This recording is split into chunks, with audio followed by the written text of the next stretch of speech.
Ladies and gentlemen, welcome back to your favorite show. It's DKRager, and I am your host, DKAngel. Well, today we got something fun, we got something mercalicious. Maybe it's a mercenary tank. It is the AMX-10P PAC 90 Merc Edition. Other day, recorded an incredible episode of a T-72 Euro Ice video and forgot that I didn't actually have the replay on. So, we won't be able to show that awesome video.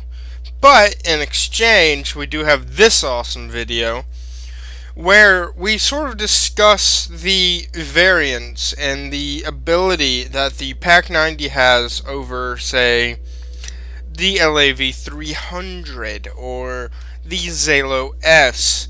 Well, immediately you'll notice that this thing, well, of course it's not. You'll notice that this thing is fairly small. If we look at the LAV 300, this thing is gigantic. Okay, we switch over to the Zalo right now, and it's fairly high off to the ground itself. And it's fairly long as well, which kind of prevents us from sneaking behind rocks, getting in behind those cover and protecting our ass.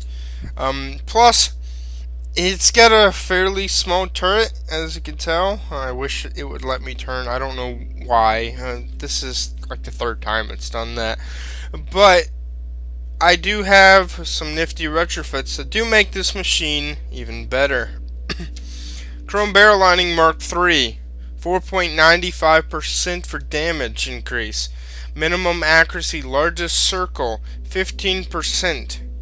That's a huge deal because you do want accuracy as much as possible. That's why I also have augmented breech lock Mark III. Rate of fire 5.94%, which helps the reload a little bit. And minimum accuracy largest circle 15% more. So, if we stack that, that's 30% right there. Plus, magnetic actuator Mark II helps the damage by 4.13%. Only because I don't have Mark III as of yet, working on it. And aim time at 9.38%. Whenever I get the next one, it'll be 11.25%. So that's helping the aim time and the accuracy, which this thing needs. Accuracy spread is now 0.04. That's like minuscule. Aim time, 2.16 seconds. So it only takes a couple seconds for the thing to fully aim in.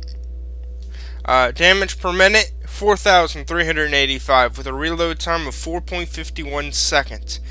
Damage output 329, penetration of 235. And at this tier, there's not much that you really can't pen. Hit points only 1,000. Max speed 64.8 kilometers an hour with a 0 to 32 of 3.38 seconds. Whole traverse is 29 degrees a second. Now, I'm going to go ahead and tell you immediately that the whole traverse on this is horrid. It is really hard to turn, and it can cause issues because of that. Say you need to go in reverse. Well, you're not going to go in reverse. The thing is fairly slow backwards. Say you need to turn around so you can start going forwards because you know for a fact that you're a lot faster forwards. Problem, you're going to take a long while turning around. It is insane. But it does have a camouflage of 0.308, and that's not too shabby, because if you look at the LAV 300s, 0.308, okay, so it's the same. Let's go ahead and look at the Zalo. Better. So, it is equal to the LAV 300, and I believe it's because of the camouflage factor. Yeah, I think maybe if you, oh no, not the Vostika. I think if you added some camouflage to LAV 300, it would be a little better. So its camouflage is sort of equal to a stock LAV 300, but it's not too shabby. Cannon depression, -10 degrees and -10 10 degrees. So, yeah, thing doesn't have the greatest cannon depression nor elevation, but it does have 55 degrees a second of turret traverse. Not too shabby. Armor? Well, did you expect anything less? 1543, 1214, 1014, 1214. I mean, did you expect anything less, though? It's a tank destroyer. I carry about 37 rounds of armor-piercing, fin-stabilized, discarding sabot, and 15 rounds of high-explosive anti-tank. Because at that tier, you do want to carry some heat, mainly because of the fact that nothing really has reactive armor, nor cages, so you've got quite a bit of chances to finally use that heat that you've been storing up. Of course, at the higher tiers, you don't want to use heat really at all. Mainly because of the fact that you're rarely ever going to get that chance to shoot heat. There's stuff with reactive armor, with cage armor, and it's just going to prevent you from shooting through it. Hell, it might be to the point where it just has spaced armor for days, and you're not going to go through it. But I also have Sabrina Washington, because it is a tank destroyer, and it does help my aim speed, my camo factor, and my vision range.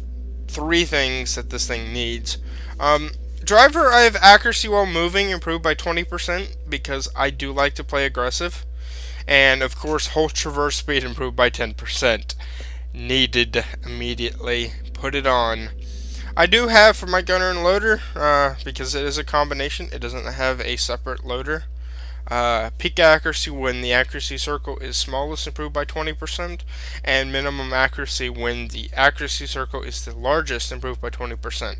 So, let's add that 20% with another 15% and another 15%. So, that's 50% for that largest circle. That is insane. That is incredible. But enough of me babbling on. You don't want to hear me babbling on. You want to see how this baby performs. Well, we're going to go into a replay and see how this baby performs. First thing you'll notice, 15 on 15. It's always great when we see 15 on 15s, because for the longest time the North American server has been sort of populated within the PvE mode. The aspect of PvE sort of inspires people. There's different reasonings, whether it be toxicity, or maybe they're not good enough to face certain battalions like Badger, BRS, Danger. A lot of the people out there know our name because from the other tank game. I'm not actually going to say it because why? What's the point? But a lot of people don't like PvP, and can you fault them for that? Well, not really. A lot of people want to play PvP also. A lot of people want to just do PvE. The problem with this situation is the fact that they want to immediately assume that that the PvE players are garbage, that they're horrible. I know a few PvE players that are really incredible in PvP. It has nothing to do with that. Hell, I know a few PvE players that will go into PvE, grind out their tanks as much as possible, get as much of the modules and the ability to use retrofits, and build up their crew a bit, and then go into PvP and test how they are. Honestly, I'm sort of a mixture of both. Like, I brought in my Leopard 2A7 140 into PvP, and honestly, as soon as I brought it in, stock, mind you, it had, like, no armor, really. Gun wasn't all that incredible, because I didn't have the top ammunition. I was sort of stuck at this point where I needed to do something. I needed something that was going to thoroughly help me in this situation. So, I played a couple more games in PvP, sort of testing to make sure what it needs, what kind of retrofits it needs. Does it need accuracy over damage? Does it need aim time? Maybe it needs some more armor. So I went directly into PvE, and I played a couple games. I managed to build up enough XP to the point where I would have the MBTE space and the 140mm gun, as well as the top ammunition. Plus my crew was increased a bit. I took it back out. Much better. I'm able to bounce shots now. I'm able to output a lot more damage than I ever would. But now you'll automatically notice between the two teams that we've already lost 3 teammates in this situation. 3. I've outputted 2 rounds, one into a Zalo S and one into a Dragoon 90. They pinged the map saying, "Hey, we need help. Get over here. Back us up, please." We've already lost now 4 tanks at this situation. I see that there's a Dragoon 90 there. I want the ability to try and get that tank out of there, because I know he's a decent player. I know he's a really good player, and if I can't take him out, our team might not be able to win this. Don't take the shot. I don't get the shot on the swing part either. Okay, we're now losing tanks left and right. I still try to make the shot off on Flint, because like I said, I know he's a good player, and I gotta get rid of him as fast as possible. I managed to get another shot off on him, but he goes behind that building. I start getting chewed up by the frickin' XM800T that I cannot spot. Mainly because of the fact that I don't have the V range. Of course, now we're at this situation where we're at 8 to 12. If we don't act now, we're done. We're dead. It's over. Game over, man. So, I actually start going up. I actually start leading the charge. And things start to get interesting real quick here. Identify target. Boom. Ghost round, though, sadly. And yes, ghost rounds are still occurring, but there's my first kill. I've already outputted 1220 damage. I love this next shot, and you will too. Go around, drop it, boom. Don't even really let the thing go in. That's 2 kills right there, 1367. Yeah, a lot of these are more or less steal kills. But we needed these kills. Otherwise, we were going to lose. We are now 7 to 5 when we were originally 8 to 12. So we changed this entire gameplay around. I make sure that I can get around to this PAC 90 and output some damage. Ram kills our LAV 300. I got to do this smart. I got to do this smooth, because I know he'll be waiting for me. Gets one on me, but he's too low health. I finish him. That's 3 kills so far. We're slowly getting to the point where there's just not a lot left. 4 kills, 24-19. Time for me to turn around. I want to get that Dragoon. Maybe get my ace tanker. I don't get the chance though. Zalo kills the Dragoon. I know that there's still a chance left. There's the Type 59 Legend. Now he is fairly far away, and he might turn in and try and stop the cap. And if he does, I might be able to get him, but I might miss my opportunity. I go around here because I know that the Type 59 was going to be there. Sadly, he got around me too quick, so I had to go through here. I'm getting kind of meh-ish, especially since I've only got 1 chance left. I go around, boom, finish him with 8. And I actually gave that Racer X40 guy sort of what I use for my retrofits, and I really hope that that helps you out when you're able to put all those on. That will be a humongous improvement. And well, there you go, ladies and gentlemen. The AMX-10P PAC 90. It does have a 90mm gun. That is why it's actually called the PAC 90. As you can see, this is a very well-made machine. It's a damage outputting gun. Really fast reload, obviously. And it gives you the opportunity to get those ace tankers that you always want. I do have another video planned within either this week or the next week after that.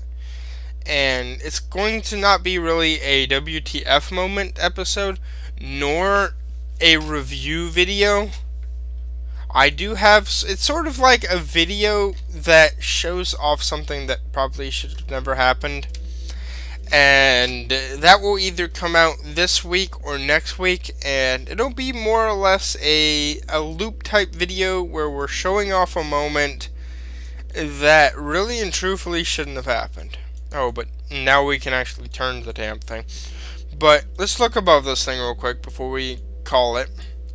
Fairly small. It's kind of high to the ground.